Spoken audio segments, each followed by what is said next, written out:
Terima kasih atas kesempatan yang diberikan. Pada saat ini kami akan mempresentasikan hasil diskusi kelompok kami. Tapi sebelum itu, perkenalkan nama saya Naomi Lensun. Perkenalkan, nama saya Anastasia Maker. Perkenalkan, nama saya Amani Suapandi. Terima kasih atas kesempatan yang diberikan. Pada saat ini saya akan memulai presentasi dari kelompok kami dengan judul jurnal analisis saluran distribusi ikan mujair dalam Desa Matungkas, Kecamatan Dimembe, Kabupaten Minahasa Utara.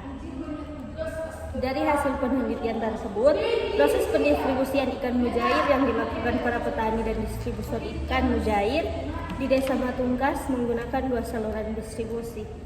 Saluran yang pertama yaitu dari petani, pengecer, konsumen. Saluran ini dilakukan oleh para petani tanpa menggunakan jasa distributor. Biasanya petani menyalurkan langsung kepada para pengecer apabila masih tersisa ikan mujair setelah petani menyalurkan kepada para distributor. Langkah-langkah ini dilakukan agar supaya semua kolam ikan bisa digunakan untuk melakukan panen berikutnya dengan jumlah yang banyak. Dan apabila ikan yang sudah berhasil panen, dimasukkan kembali ke kolam ikan yang sudah tersedia. Biasanya sebelum memulai panen kolam ikan harus dikeringkan dan tidak memungkinkan petani untuk menaruh kembali ikan yang tersisa. Pendistribusian dari petani ke pengecer, petani langsung mengantarkan ikan mujair langsung kepada pengecer. Sedangkan saluran yang kedua petani distributor, pengecer, konsumen, bisa dilihat bahwa petani menggunakan jasa distributor yang sudah bekerja sama dengan para petani. Langkah ini dilakukan karena pihak petani sudah ada ikatan kerjasama dengan distributor dan karena distributor lebih banyak memiliki jaringan pengecer sehingga distributor selalu memberikan keuntungan yang lebih kepada para petani karena distributor selalu mengambil ikan mujair dengan jumlah yang besar. Jumlah permintaan distributor besar kepada petani ketika petani berhasil panen rata-rata 300 sampai 350 kg itu hanya untuk satu distributor saja. Apabila petani memiliki kerjasama dengan lebih dari satu distributor, maka ikan mujair akan cepat habis. Meskipun terkadang tidak semua ikan yang berhasil panen diambil para distributor, oleh karena distributor pun menyesuaikan dengan permintaan yang masuk ke distributor.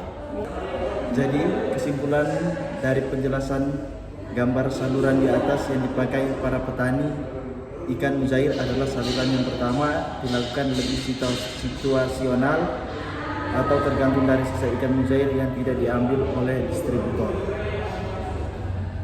Dan apabila jumlah ikan mujair yang masih tersedia di petani habis karena memenuhi permintaan distributor, maka petani pun tidak perlu melaksanakan distribusi langsung ke pengecer. Jumlah permintaan distributor besar kepada petani ketika petani berhasil panen.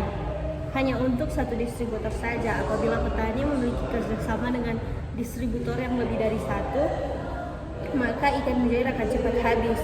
Meskipun terkadang tidak semua ikan yang berhasil panen diambil oleh para distributor, karena distributor menyesuaikan dengan permintaan yang masuk ke distributor. Jadi kesimpulan dari penjelasan saluran yang dipakai para petani ikan mujair adalah saluran yang pertama dilakukan lebih situasional atau tergantung dari sisa ikan mujair yang tidak diambil oleh distributor. Apabila jumlah ikan mujair yang masih tersedia di petani habis karena memenuhi permintaan distributor, maka petani pun tidak perlu melakukan distribusi langsung ke pengecer. Jadi petani lebih mengutamakan melakukan distribusi ke pihak distributor terlebih dahulu. Penanganan ikan untuk tetap menjaga kesegaran ikan, makin lama berada di udara terbuka, maka makin menurun juga kesegarannya. Menurut suatu artikel yang membahas tentang kualitas ikan, ada 4 pembagian kelas mutu ikan. Yang pertama, prima atau kesegaran ikan masih baik sekali. Kedua, expensive, kesegaran ikan masih baik. Yang ketiga, sedang, kesegaran ikan sudah mulai mundur. Yang keempat, mutu rendah atau jelek, ikan sudah tidak segar lagi atau busuk. Faktor-faktor yang mempengaruhi kualitas ikan dikaitkan dengan kesegaran dan kerusakan ikan. Di antaranya, yang pertama daerah penangkapan, metode metode atau cara penangkapan dan pendaratan ikan. Yang ketiga, cara penanganan pasca tangkap hasil perikanan. Dan yang terakhir, keadaan cuaca atau suhu. Dasar-dasar penyimpanan yang baik. Yang pertama itu segera didinginkan dan diberi es yang cukup. Dan yang kedua, ikan harus berkontak dengan es, bukan dengan lainnya. Dan yang ketiga, air lelehan es mendinginkan dan menyegarkan sambil menghanyutkan lendir, darah dan kotoran. Dan yang keempat, pengusahaan suhu yang cukup rendah sekitar tumpukan ikan es. Dan yang terakhir, pemeliharaan kebersihan segala peralatan-peralatan yang harus juga bersih sebelum ikan ditaruh. Sisa es dari ikan yang sebelumnya harus dibuang habis.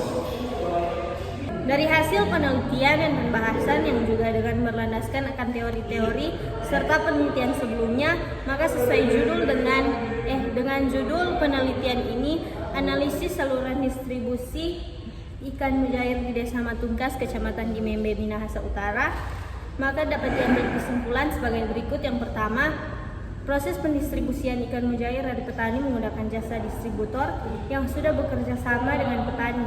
Namun ketika ikan mujair petani masih tersedia, ketika setelah mendistribusikan kepada distributor, biasanya petani langsung mengantarkannya kepada para pengecer atau pedagang pasar. Masalah yang sering dihadapi oleh pihak distributor adalah kekurangan persediaan ikan yang tidak bisa memenuhi permintaan pasar yang tinggi.